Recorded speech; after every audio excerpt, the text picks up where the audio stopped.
Hello student, मैं अमन काकने। आज की वीडियो में हम पढ़ेंगे आयनिक कंपाउंड्स। आयनिक कंपाउंड्स क्या होते हैं, कैसे बनते हैं, इनके फार्मूले को कैसे रिप्रेजेंट करते हैं। ठीक है, तो हम स्टार्ट करते हैं आयनिक कंपाउंड्स। ठीक है, आयनिक कंपाउंड्स की हम बात करें तो ऐसे कंपाउंड्स जो आयन से मिलके बनते हैं।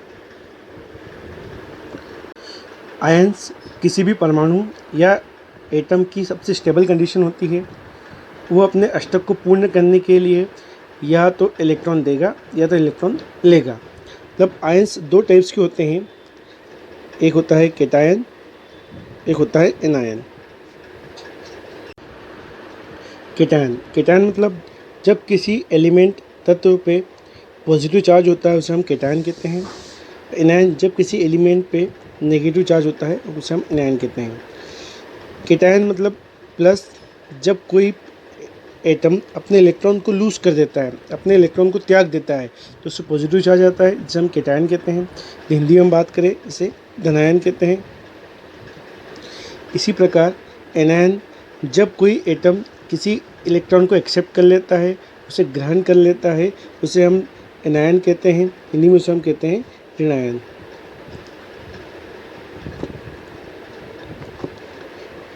यदि हम बात करें कैटायन की, फॉर एग्जांपल जैसे सोडियम का एटॉमिक नंबर होता है 11। तो पहले ऑर्बिट में 2, फिर 1, फिर 1।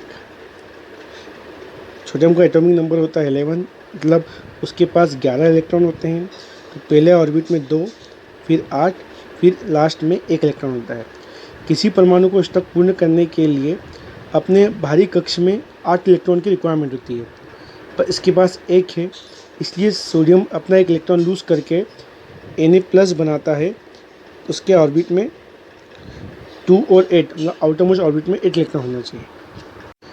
इसी प्रकार सेकेंड एग्जांपल हम देखते हैं मैग्नीशियम का एटॉमिक नंबर होता है 12।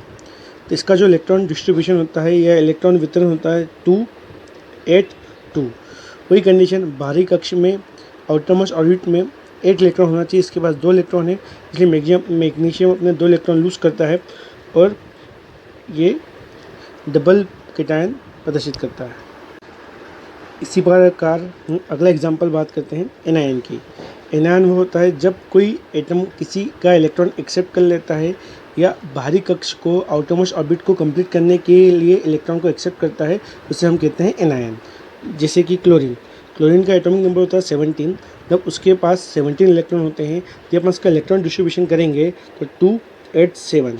आउटर मोस्ट में 8 इलेक्ट्रॉन होना चाहिए, इसके पास 7 है, इसलिए क्लोरीन 1 इलेक्ट्रॉन एक्सेप्ट करके Cl नेगेटिव बनाता है, अपने अष्टक को कंप्लीट करता है। तो इसी प्रकार यदि हम बात करें ऑक्सीजन का एटॉमिक नंबर होता है 8।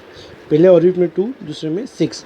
आउटर मोस्ट में 2 इलेक्ट्रॉन की डिफिशियंसी है, तो 2 इलेक्ट्रॉन एक्सेप्ट करके 2 इलेक्ट्रॉन को ग्रहण करके अपना अष्टक पूर्ण करता है। अब हम बात करते हैं कौन कौन से इम्पोर्टेंट एनायंस और कैटायंस की बात करते हैं। तो आयंस 2 प्रकार के होते हैं,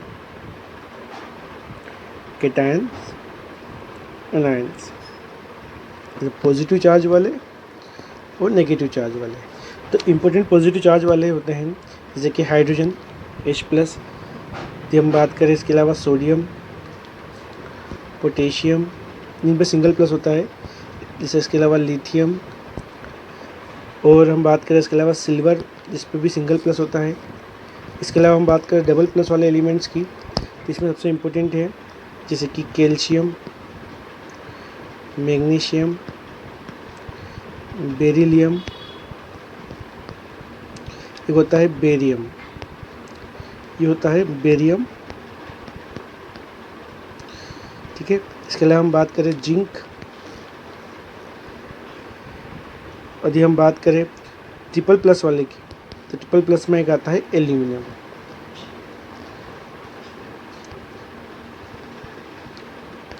कुछ आयन ऐसे भी होते हैं जिनकी वैलेंसी मल्टीपल होती है, फॉर एग्जांपल आयरन Fe अपनी 2 वैलेंसी शो करता है, Fe2+ भी होता है, Fe3+ भी होता है। ठीक है, जो Fe2+ होता है इसे हम कहते हैं फेरस, या फिर ट्रिपल प्लस होता है उसको हम बोलते हैं फेरिक।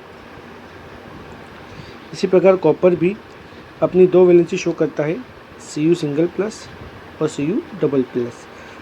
जब कॉपर की वैलेंसी मोस्टली तो डबल प्लस ही होती है, फिर भी हम कॉपर को जब डबल प्लस होता है उसको बोलते हैं हम क्यूप्रिक, जब सिंगल प्लस होता है उसको हम बोलते हैं क्यूप्रस। ठीक है, ये one of the most important, हम बात करें इम्पोर्टेंट अपने पास केटायंस और एनायंस है, केटायंस है।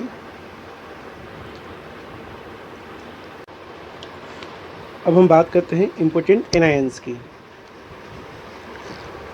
इम्पोर्टेंट एनायंस की बात करें तो एनायंस में क्या होता है, उनके आयोनिक नेम याद रखे जाते हैं। फॉर एग्जांपल जैसे कि Cl क्लोरीन होता है, पर Cl नेगेटिव को हम बोलते हैं क्लोराइड। इसी प्रकार आज हम बात करें हाइड्रोजन को, H माइनस जब आता है इसको हम बोलते हैं हाइड्राइड। इसी से क्लोरीन फैमिली में जो भी आते हैं Br negative bromide, I negative iodide. इसके अलावा हम फ्लोरीन को भी ले सकते हैं फ्लोराइड। और यदि हम सिंगल नेगेटिव की बात करें तो सबसे इम्पोर्टेंट होता है OH हाइड्रोक्साइड। इसके अलावा हम बात करें इम्पोर्टेंट में ऑक्सीजन डबल नेगेटिव होता है तो हम उसको बोलते हैं ऑक्साइड। इसके अलावा हम बात करें और तो एक होता है सल्फ़र पे जब डबल नेगेटिव होता है, एक होता है SO3 पे डबल नेगेटिव, एक होता है SO4 पे डबल नेगेटिव, एक होता है HSO4। मैक्सिमम बच्चों को कन्फ्यूजन जहाँ होता है, जहाँ एस डबल नेगेटिव होता है उसको हम बोलते हैं सल्फाइड।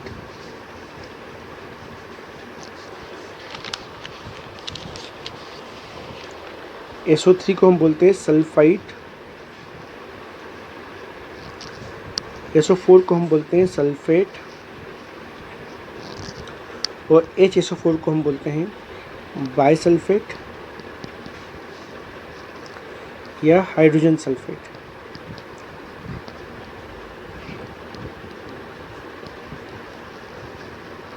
इसी प्रकार N triple negative, NO2 single negative, NO3 single negative.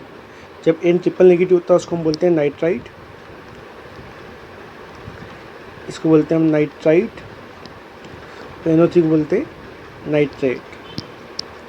इसी प्रकार एक होता है CO3 double negative, HCO3 single negative.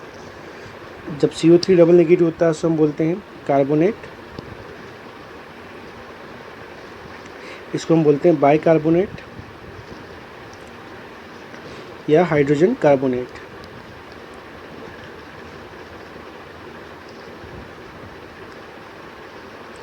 इसके अलावा एक होता है PO4 ट्रिपल नेगेटिव, जिसके हम कहते हैं फॉस्फेट। इस प्रकार अपने इम्पोर्टेंट यदि हम बात करें एनायंस की तो ये होगा हमारे इम्पोर्टेंट एनायंस। इम्पोर्टेंट केटायंस और एनायंस के बाद अब हम बात करते हैं कि इन केटायंस एनायंस का आयनिक कंपाउंड में कैसे यूज होता है। जैसे कि फॉर एग्जांपल हमने एग्जांपल लिया NaCl। तो हम NaCl एक आयनिक कंपाउंड है। यदि हम इसकी बात करें NaCl की तो इसमें जो Na होता है ये केटायन होता है और Cl क्या होता है एनायंस। इससे हमें बहुत सारी चीज़ सीखने को मिलती है, जैसे कि जो केटायंस होता है उसे हम पहले लिखते हैं और जो एनायंस होता है हम उसे बाद में लिखते हैं। केटायंस का नाम एज इट इज़ वही आता है, फॉर एग्जांपल सोडियम, जबकि क्लोरीन को अपन ने बोला क्लोराइड। तो इससे हमको आयनिक कंपाउंड में सीखने को मिलता है कि आयनिक कंपाउंड्स में जो केटायंस होता है उसका नाम एज इट इज़ वही आता है, जबकि जो एनायंस होता है उसको हमेशा आयनिक नेम लिखा जाता है। अब हम कुछ अनदर एग्जांपल लेते हैं, उनके नाम से कंपाउंड को कैसे बनाते हैं। जो केटायंस एनायंस हमने देखे अभी जो सीखे हैं उससे हम सीखते हैं कोई भी नया कंपाउंड्स जिसका नाम आपके सामने आ गया उसका फॉर्मूला कैसे जनरेट करते हैं। फॉर एग्जांपल जैसे मैंने आपको बोला कैल्शियम क्लोराइड। अब कैल्शियम क्लोराइड का फॉर्मूला आपको बनाना है तो सबसे पहले कैल्शियम का आयंस क्या होता है Ca++ और क्लोराइड का क्या होता है Cl नेगेटिव। तो आयनिक कंपाउंड की सबसे इम्पोर्टेंट बात ये होती है कि जितने नंबर ऑफ़ कैटायंस होते हैं उतने एनायंस होना चाहिए। तो यहाँ पे कैटायंस कितने हैं 2, यहाँ पे एनायंस कितने हैं 1। जितने कैटायंस उतने एनायंस होना चाहिए, तो यहाँ पे 2 पॉजिटिव तो 2 नेगेटिव होना चाहिए। तो 1 कैल्शियम के साथ हमें 2 Cl की रिक्वायरमेंट होगी ताकि 2 कैटायंस और 2 एनायंस एक साथ हो सके। इस प्रकार जो फार्मूला बनेगा कैल्शियम क्लोराइड का वो हो जाएगा CaCl2। अनदर एग्जांपल हम लेते हैं, जैसे मैंने लिया एक सोडियम सल्फेट। सोडियम सल्फेट की हम बात करें तो सोडियम का हम रिप्रेजेंट करते हैं आयंस को Na+ से और सल्फेट को हम करते हैं SO4 डबल नेगेटिव से। तो यहाँ पे Na पे सिंगल प्लस है और SO4 पे डबल नेगेटिव है। वही बात यहाँ पे भी फॉलो होती है कि जितने कैटायंस उतने एनायंस होना चाहिए। तो यहाँ पे अपने पास नंबर ऑफ़ एनायंस 2 है, तो यहाँ पे एक ही भी है कैटायंस, इसलिए SO4 के साथ हमें 2 Na लगेंगे इसको इक्वल करने में। तो सोडियम सल्फेट का जो फॉर्मूला हो जाएगा Na2SO4। एक अनदर एग्जांपल लेते हैं। फॉर एग्जांपल हमने लिया एक एल्यूमिनियम सल्फेट। अब इसमें एल्यूमिनियम जो होता है इस पे ट्रिपल प्लस होता है, जबकि सल्फेट पे डबल नेगेटिव होता है। अब इस टाइप के क्वेश्चन को हम कैसे सॉल्व करेंगे जहाँ पे एल्यूमिनियम पे ट्रिपल प्लस है, SO4 पे डबल नेगेटिव है। तो ये हम क्रॉस मेथड यूज़ कर सकते हैं।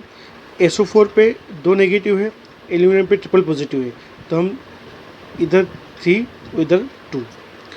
देखो एल्यूमिनियम को हम 2 बार लेंगे और SO4 को हम 3 बार लेंगे। इस कंपाउंड्स में 6 पॉजिटिव आयन और 6 नेगेटिव आयन हो गए और इसका नाम हो गया एल्यूमिनियम सल्फेट। यदि हम एक और कंपाउंड्स का एग्जांपल लेते हैं, जैसे कैल्शियम फॉस्फेट। कैल्शियम हम जानते हैं कैल्शियम पे डबल प्लस होता है, फॉस्फेट पे ट्रिपल नेगेटिव होता है। वही बात आयनिक कंपाउंड्स में कैटायंस और एनायंस इक्वल होना चाहिए, जितने प्लस है उतने ही माइनस होना चाहिए, तो हम उसको बैलेंस कर पाएंगे। तो यहाँ भी हम क्रॉस मेथड यूज़ करेंगे, 2 और इधर 3, यहाँ 3 नेगेटिव तो अपन 3 इधर और 2 पॉजिटिव 2 इधर। इस प्रकार कैल्शियम को हम लिखेंगे 3 टाइम और PO4 को लिखेंगे हम 2 टाइम। इससे इनके कैटायंस एनायंस इक्वल हो जाएंगे और इसका नाम हो जाएगा कैल्शियम फॉस्फेट। इस प्रकार ये कंपाउंड्स 5 कंपाउंड्स है, magnesium sulphate, calcium hydroxide, potassium sulphide, sodium carbonate and barium nitride. इनके फार्मूले बनाइए। जो भी डाउट्स हैं कमेंट बॉक्स में लिखिए।